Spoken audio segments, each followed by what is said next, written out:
All right. So obviously today we have a special 4th of July sermon planned out, right? And I wanted to take some time through this to kind of reflect on how our country formed, or why did it form, what our forefathers were envisioning when they formed it, and really what it means to be an American. And then of course we're going to delve into some of all the cool symbols that we have, right, that we seal in all of our money and all of that good stuff. So now I suppose we can begin with the fact that our country is 250 years old, right? Which many of us at this point have heard that that rumor that democracies only lasts around the 250-year mark, and then they kind of collapse. And that's kind of true so far as what I found. However, this is the interesting part, is that America is not a true democracy. Okay, we are actually what's called a democratic republic. Now, this is a bit complicated to explain and understand, but nonetheless, I'm going to try to breeze through it, all right? Try to help us to understand it, but I promise this isn't going to be a history lesson by any means. There is a deep spiritual element, I think, to that, and you'll see, look, as this unfolds. So anyway, within a democracy, right, all things are voted for and ruled by the majority of the population. That's how a democracy works. And that's why most people think that we're a democracy, because that is kind of like what we do, right? We vote, and then the most vote wins. However, think about this for a minute, right? What are we voting on, right? What are we voting on? Or should I say, who do we vote on? We vote on representatives, right? So we're not voting on laws. We're not voting directly on things like laws. We're voting on the people who then vote on laws. Therefore, there's like a buffer between us and the laws that come into form, or the way that our government works. And that buffer happens to be the representatives which we vote for. Therefore, we are kind of like half democratic, because the votes that we make, it still works on a majority rule, and that's the way a democracy works. But we're also a republic because what we're voting for, or who we're voting for, are representatives. So it makes us not a democracy, it makes us a democratic republic. Okay, so now we can stop holding our breath, waiting for the great fall, right? That happens every 250 years. Because honestly, what we have here in America is beyond whatever was thus far up to this point. Okay, which doesn't mean that we are invincible, of course, but it might mean that we're actually a lot more resilient than what we may think that we are. So, through a true democracy, why does a true democracy always seem to fail, right, after a while? So let's think about what a true democracy entails, okay? 51% of people, if they want their houses to be painted blue, then the other 49% is going to have to paint their houses blue, right? So, and that's simply what you get with a majority rule situation, all right? But with a republic, it's different, because we're actually protecting that 49%. That's what a republic does. It's actually protecting, it's not just letting the majority rule everything, it's protecting that 49% of people, that they don't perhaps have to paint their house whatever color, okay? So then we ask ourselves, so what is the reason for government in the first place? Okay, what's the point behind our Declaration of Independence? What's the vision, in some sense, that formed our Constitution? Well, as far as I can tell, it was established almost fully to protect the minority. It was established to protect people actually from like a governmental takeover, okay? Basically, it was established to protect us from tyranny. Now, we may take that idea for granted. However, there is a fundamental reason for protecting the minority, all right? And I'm going to say, as far as I've come to understand, the spiritual understanding, I think, that our forefathers had in mind here held strongly to the fact that every human being was created equal in the eyes of God, meaning that every human being is created in the image of God and therefore holds some kind of a divine spark within them, right? They have a divine potential. We all have a divine potential within us. So we're all purposely and wonderfully made by the hands of God. And therefore, every person has a part to play within the whole divine story, okay, within the divine workings of God. And this means that even those who are lesser, or those who are a minority, or those that live outside the center of what's normal, but they live in the margins, let's say, they have something special and unique to add to the human collective. And therefore, our country is formed in such a way to let those voices in the far off distance be heard, right? Not to take over, because that's another benefit to having a republic of representatives, but to still have a space and to have a voice.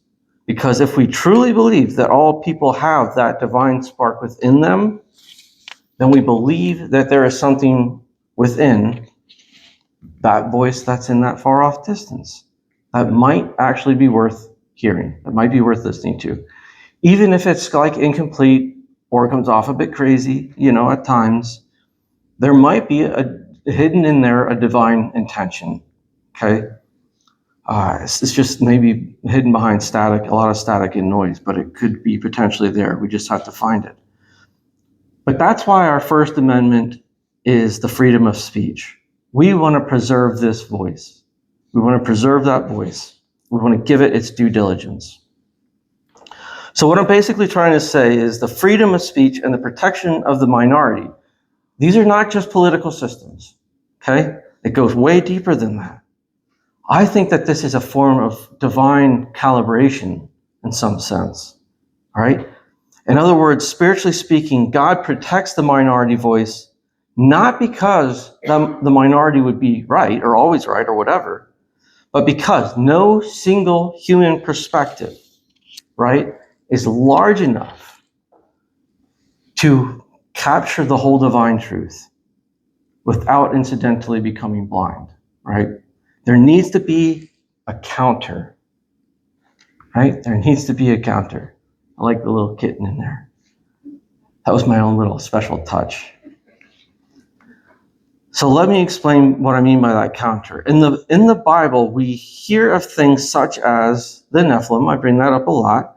But Egypt also has been used to represent this as well.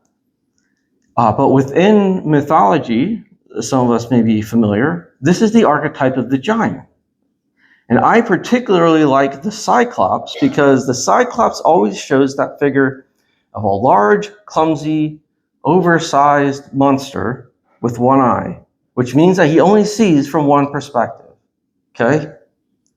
And the way that this mythological imagery transfers into reality is when we see things like oversized, overreaching governments, which of course that would have been Britain at the time of our independence, right?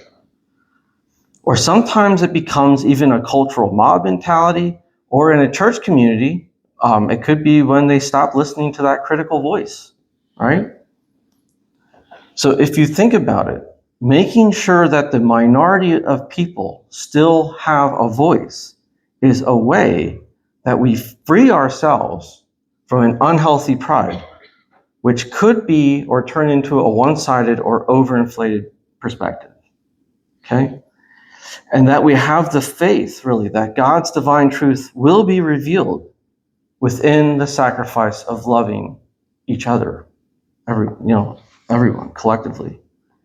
And that we can at least say, if anything else, that the conscious act of giving that minority a space, giving them a voice, is the very act which will basically inadvertently prevent us from being a tyranny. You can't be a tyranny and give a space for minority at the same time. It's opposite. So, and so far as our government is concerned, preventing tyranny or preventing a takeover is the main point of our American governmental system. And in fact, it is the main point behind the Declaration of Independence.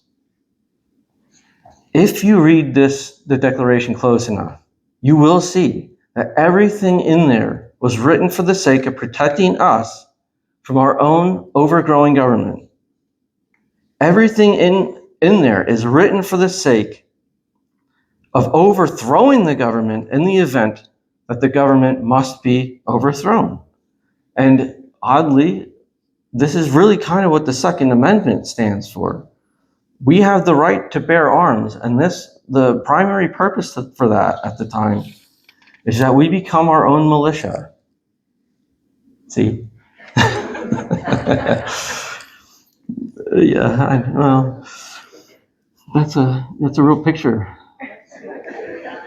Anyway, it's to form our own army against our own government, and of course, only if it was necessary to do so, right?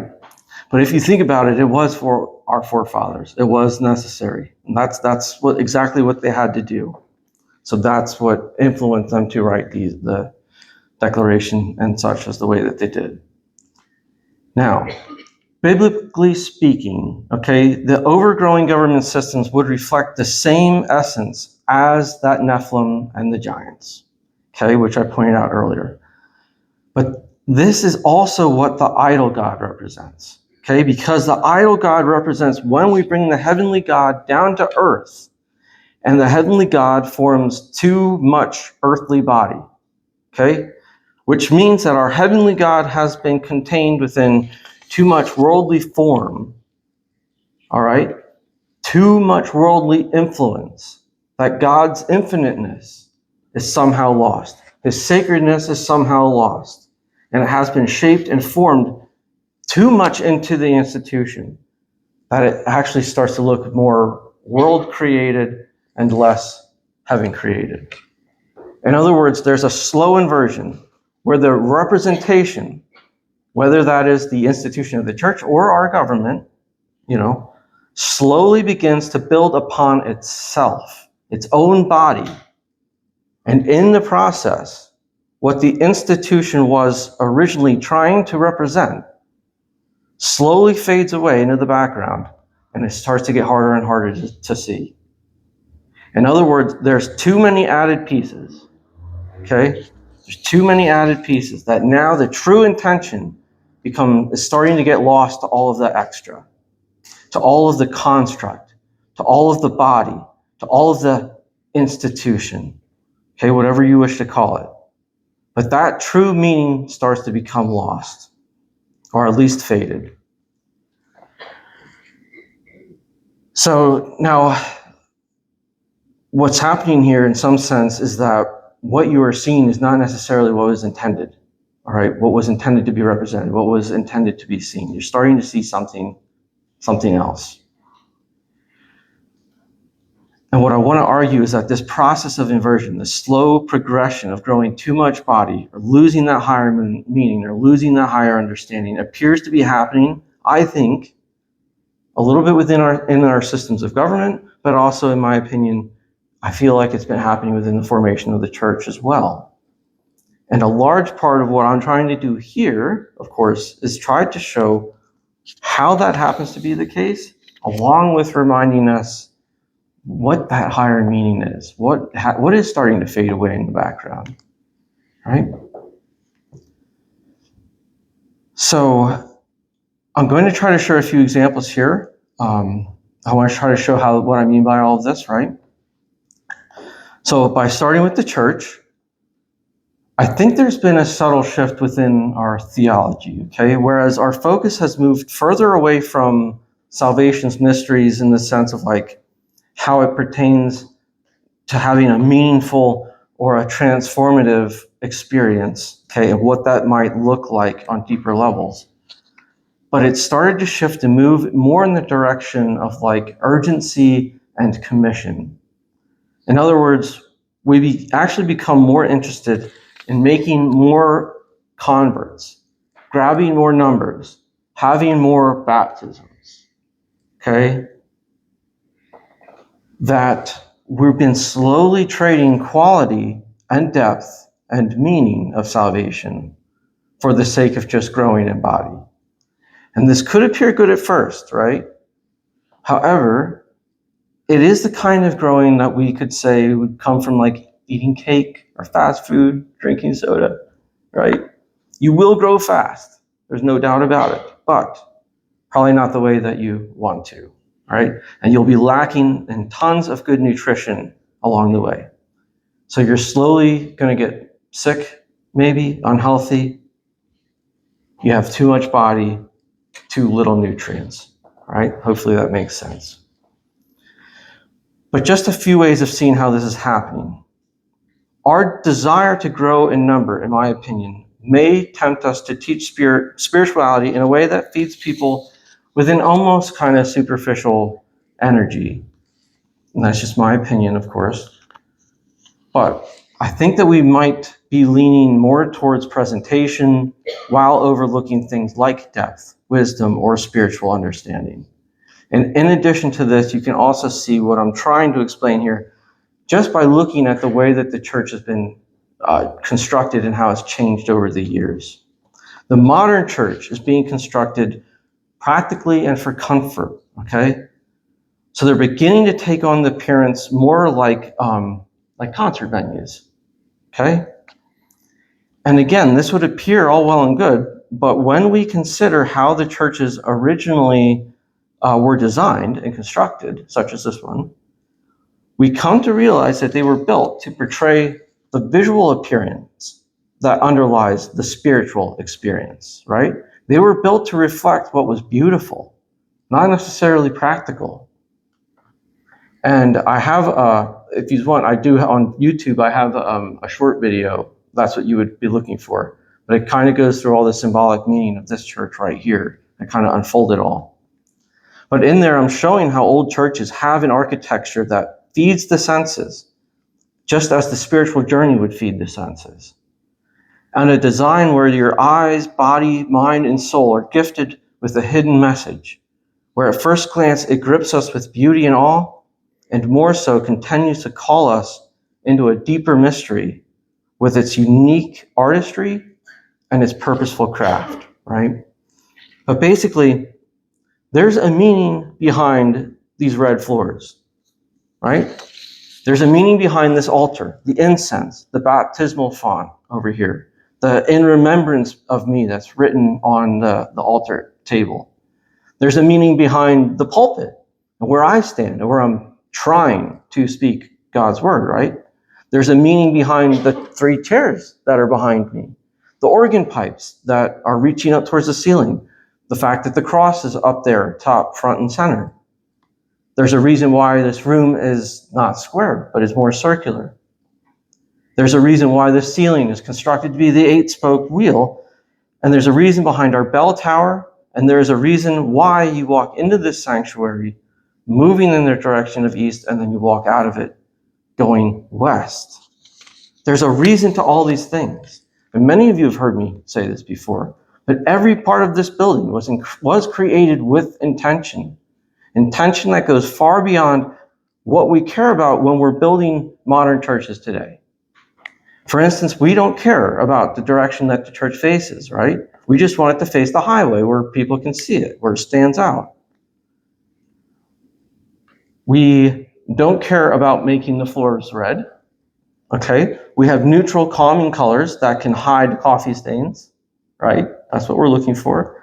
It doesn't matter the shape of the sanctuary. We're only concerned about how many people can comfortably sit and then, how it's mostly efficient. Our altars turned into stages, our ceilings designed for speakers, lighting, and airflow, and our stained glass is taken out because that would interfere with the light effects. And of course, there's no bell towers. Our modern churches are square, they're flat. And if you took the sign away from out front, you wouldn't really be able to tell the church from any other business down the road. So by the imagery here, you can see the difference. What a modern church looks like in comparison to an old one. So it seems to me as if the modern church was built to accommodate people and the old church was built to glorify God. So with that being said, I'm hoping you can kind of see what I mean here, right? When I say that our modern church is starting to take on too much worldly form. With every shift in our attention away from a symbolic meaning and towards worldly influences, towards practicality, towards efficiency, towards comforts, towards quantity and not quality, we're drifting further and further away from the original meaning and more towards catering the material world, more and more towards form, more and more towards body, and more towards institution. Okay? And then you can bet that, of course, our theologies and our thoughts and all that are going to be following right alongside of it. So these shifts have become so normalized to us that the majority of people really no longer take notice of them. However, so long as there are still a few voices in the background willing to seriously think about these things and take these matters as they are, what could appear to be forgotten could be brought up and remembered, right? We could have a chance to remember them again, okay? And thus it would appear to me that our forefathers who built the foundations of our government understood a little something about that majority rules, right? And the importance of protecting that minority voice. A pure democracy can shift things out of proportion so quickly, okay? And it can start to form something that is not of a true nature, but something motivated by the flow of ease, by the flow of convenience, comfort, and then we can begin to forget all about the roots in which it came from. So if you think about it, our country right now has been in a pretty intense back and forth battle. And this could be possibly, in my opinion, because for a while, we have taken our ease, our convenience, and our comfort for granted. And we have grown a kind of complacency, okay? We forget the hard work that it takes to keep a relationship. We forget the precious value that comes from things like vows. And most of the time, all we want to do is ease the pain, okay? And perhaps we've sort of lost the grit of our ancestors, right? However, the way that our government has formed as a democratic republic, it's not so easy to walk away.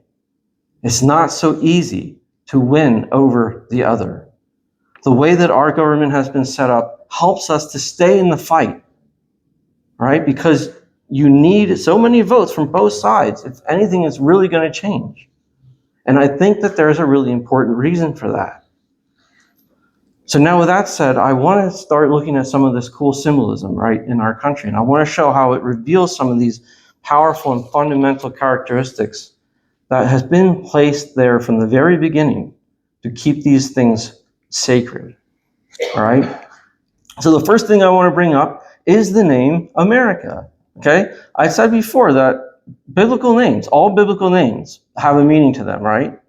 And our country was no different. When they gave our country a name, it has a meaning. So as far as what I found, historically, our country was named after a man named Amerigo, which Amerigo is an Italian variation of the name Emmerich, okay? And if you break the name down, you have amal, which means work, labor, or activity.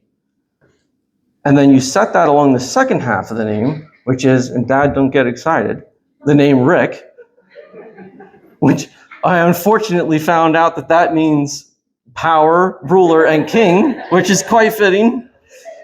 But so America, if I'm looking at this correctly, translates to something like the power of labor. Now, you can look at this in an industrious way, right? Which America has accomplished. We've done very well in industry. However, if we can remember back into Genesis, when God throws Adam and Eve out of the garden, God tells Adam, by the sweat of your brow, you will now have to till the ground from which you were taken. Now, I tend to think that this phrasing has deep significance within the formation of our country and the influence of the name. Okay? Largely to the principal idea that biblical labor extends beyond fields and beyond industry, which means that by labor, I believe it primarily insinuates the labor of the soul. Now, America was built upon the foundations of immigration, free religion, the freedom of religion, okay, and things like that. But this has formed America into a melting pot of all types of people, cultures, and religions, right? So this is a land of liberty. This is a land that can expand itself broad enough to contain all of this indifference, and with an effort towards freedom, not towards tyranny. So in many ways, America became a marketplace, full of variation, full of indifference, but with a spirit to coexist. And this kind of environment would then take a particular kind of effort, a particular kind of labor, whereas we're motivated towards unity amid that diversity, unity amid multiplicity. And thus, we are not just one state of being. That would be the tyrant. But we become a united state of being. Okay? And that is the true essence of love, really, and probably one of the best ways of trying to define love. Unity and multiplicity into unity. Therefore, the foundation by which our country was built better aligns with the vision of the old Orthodox Church in the sense that God's salvation aligns well with, let's say, Philippians 2:13, when it says, where it says that salvation must be worked out through fear and trembling. Okay? But basically, salvation must be worked out collectively. Meaning you cannot practice love, patience, justice, forgiveness without another person, right? Without another side, without Eve, that beneficial adversary. And so the old church fathers understood this, such as Origen, Gregory of Nyssa, these guys. They viewed salvation as a kind of divinization, which has been given the term theosis in the East Orthodox. But this process was better known as a slow, redemptive restoration of the human race back into that divine image of man, which we would first understand was present in the Garden of Eden. And therefore, for them, salvation was worked out through and within the church, through and within the various types and personalities of all people, right? It's working out that indifference. That's what they were seeing. So therefore, when our forefathers laid the foundations of this country, they knew darn well that, because of our human nature, this new land was not going to be a utopia by any means. But we, as the people, would have to roll up our sleeves, grab our plows, and do the spiritual work that was necessary to grow a country within a civil manner, to focus on coexisting and growing strong together, and thus to reap the fruits of what would then be the promised land, right? The power of our spiritual labor. We cultivate the soils of indifference as we would cultivate the soils of the field. Now, I'm sure that you guys are familiar with that symbol, the eye of providence, but the eye rests on top of the pyramid, right? It rests at the top of all things because it sees all things. It can see that far-off vision of paradise because it sees as God sees. And thus, our founding fathers anchored this symbol into the foundations of our country so that we can be reminded of that end goal. That we may not forget that we are working towards the promised land. Because the moment that we become complacent, the moment that we begin to forget, our vision falls from above, right? And we start to become nearsighted. We stop thinking long term.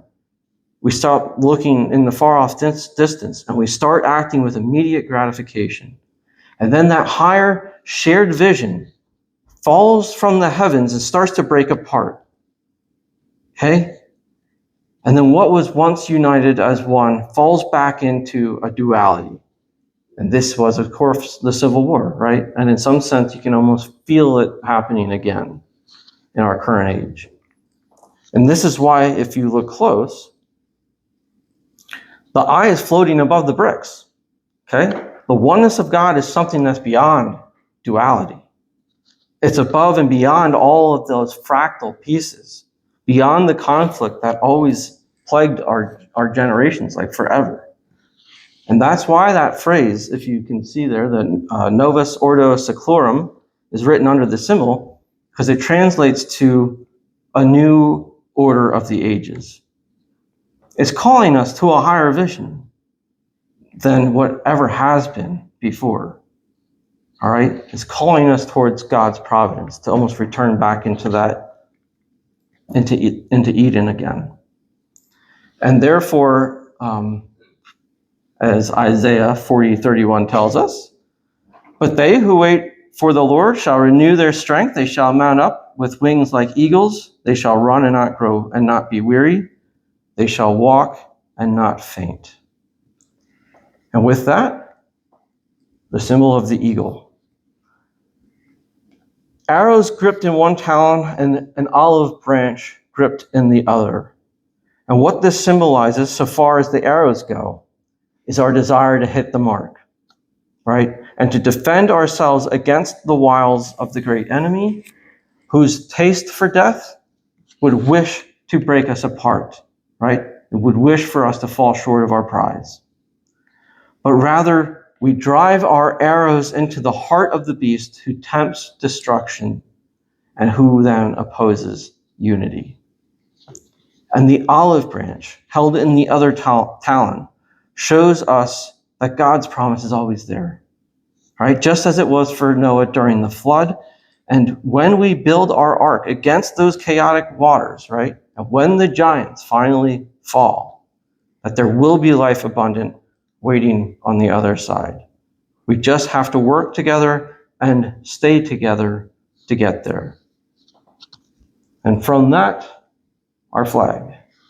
A beautiful symbolic representation, whereas each individual state, being represented here as the star, hangs in the beautiful lapis blue sky. And the likeness is how the star hung above Bethlehem at Christ's birth.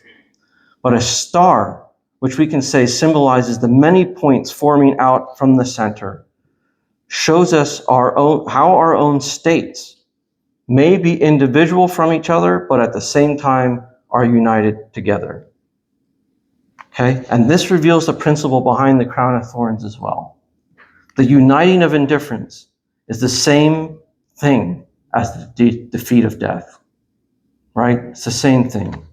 The many into one is the same as defeating the wiles of the devil who aims to steal, kill, and destroy, and to overcome division with becoming indivisible, with liberty and justice for all. And nested within each of these states, as we now come down from the heavens and we sink beneath the stars, we come to find that the horizontal stripes, right? One bar red, the next bar white. And like Christ's arms was, each one is stretched as far from the east is to the west, right? But why red and why white? Why are they staggered like this, one then the other?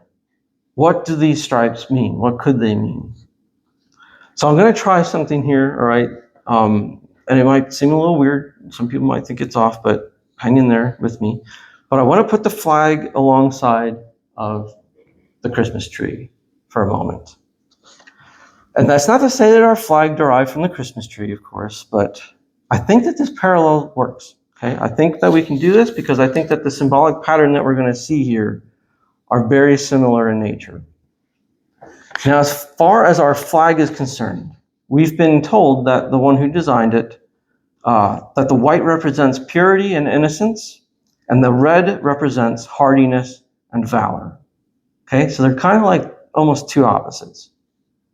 On the Christmas tree, the red balls would represent the apple, right, the fruit of the tree of knowledge, and this would be our sin, our indifference, okay?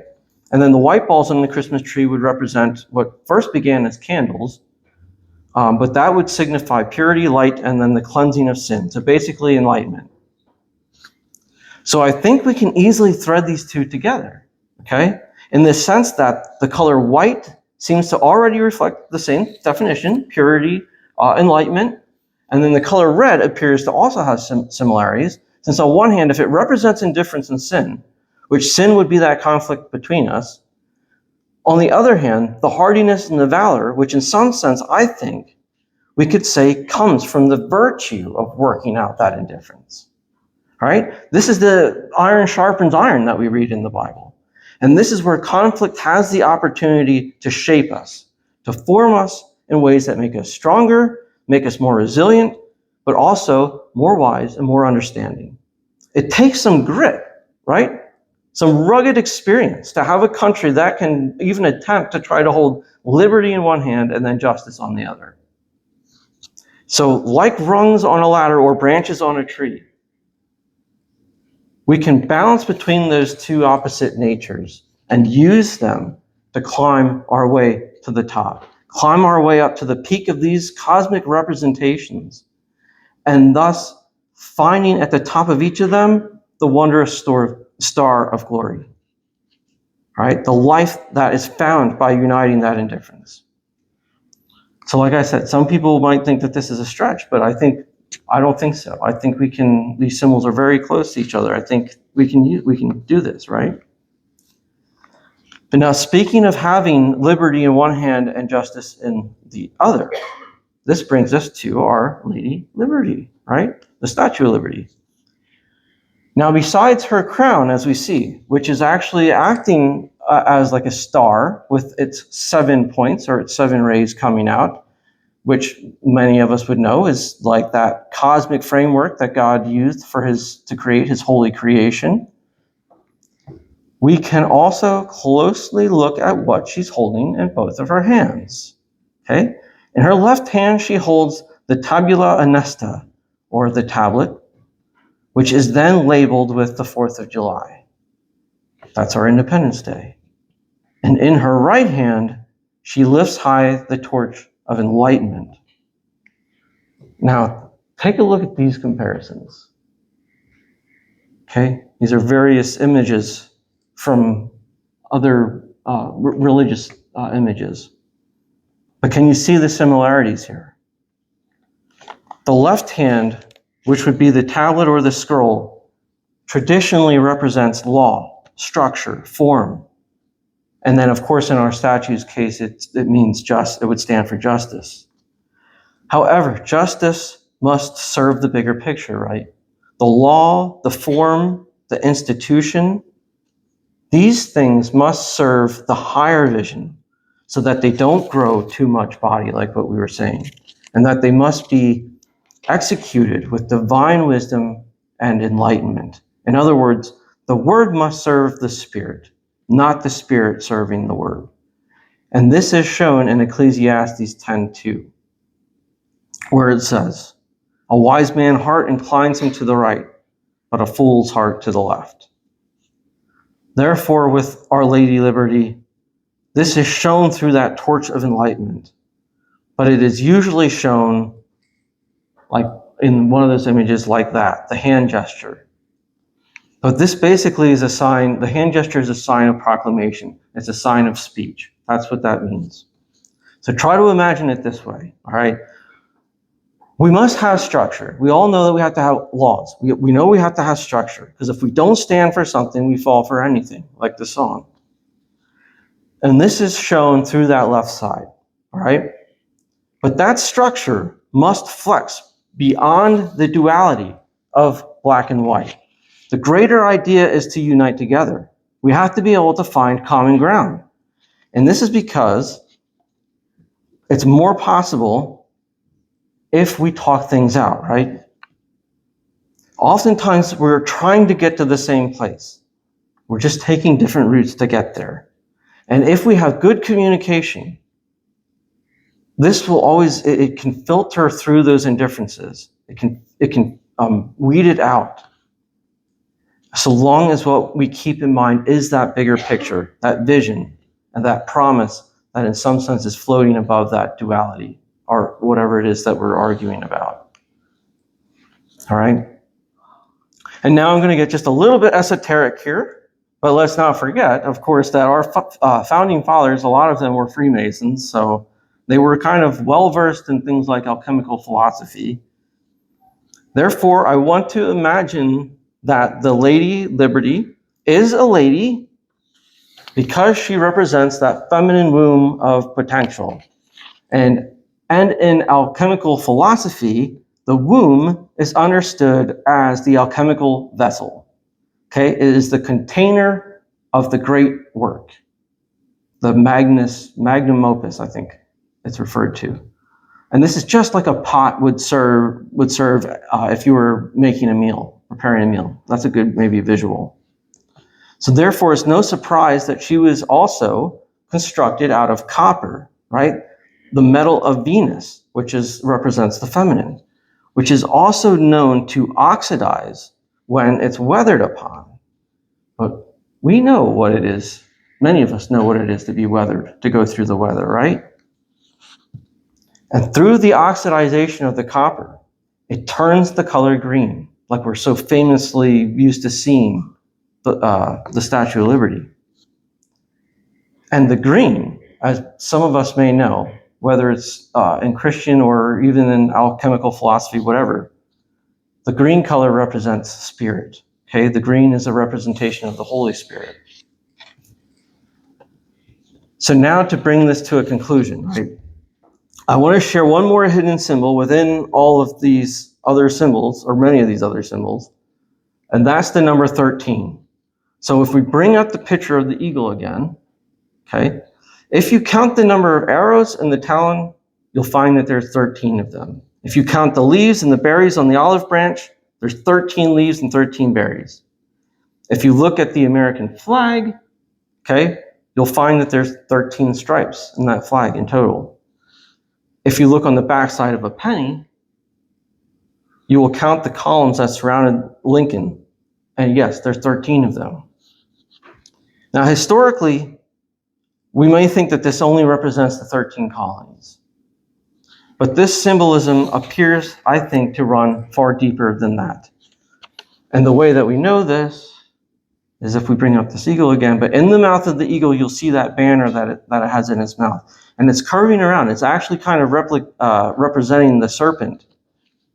And on the banner, written with 13 letters, is the phrase, E pluribus unum, which translates out of many, one. Okay, that's what it means. Out of many, one. So yes, this is referring to the 13 colonies, but because our country is so loaded with religious symbolism, as I've been pointing out, it most likely is also connected to, or at least can be connected to, the Holy Supper, right? The Last Supper. So there's 12 disciples sitting together in the upper room, and at the head of the table is the 13th. And it was Christ, right? And he's the one who holds the many together. And once again, we find this recurring theme, multiplicity into unity, the many into one. And this is what we come to know as that pure essence of God, the pure essence of love and heavenly communion. So I want to end on this note, all right? And it might come off a little weird, okay? Again, so hang in with me on this, but I think the most profound essence that rests within the Christian faith and within the central core of our country, both of these, is to realize in order to walk in, like, let's say, Christ's true footsteps, would be to defend the freedom of religion, no matter the religion, right? The true Christian love, along with American liberty, share in one profound truth: to fiercely defend the freedom of all faiths against the tyranny of any of them, even against the tyranny of our own. That's what the martyrs were doing. In other words, sometimes we have to stand up against our own tradition to protect what the core truth is of that tradition, right? So this way, it doesn't fade away. It doesn't grow too much body. It doesn't become lost or forgotten. Now, if we can deeply think about that, Christ's death signified the union between Jews and Gentiles, right? And the sacrifice of his body is what brought forth Pentecost, the coming of the Holy Spirit. And therefore, can we say that the giving of ourselves for the sake of others, right? By protecting everyone else from spiritual oppression, that we are actually preserving the Holy Spirit from the blasphemy of forced conformity, or basically from religious tyranny, okay? Even if that tyranny is our own. And therefore, in our willingness to lay down those weapons of division, that we transform potential enemies into a united community which is bound by a mutual grace, and that is the grace of God. So the next time that we get angry at the church, right, or the next time that we get frustrated with the condition of our country, please be reminded of what the church is really being called to be and what our country is striving to become.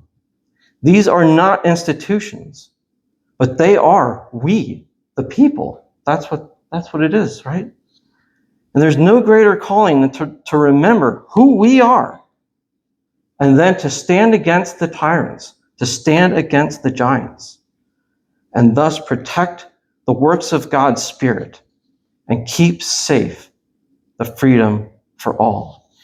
And there's no government like ours that has been designed to keep that freedom a reality, regardless of the generation. So with our 250th anniversary, the time has come. The duality of 2, the Pentecost of 50, right? Let's try to work together to remind ourselves of this and make it happen. Let's work together to take one more step closer to that promised land, which will be the land of the free and the home of the brave. Happy 250th anniversary, guys. God bless. Amen. Thank you.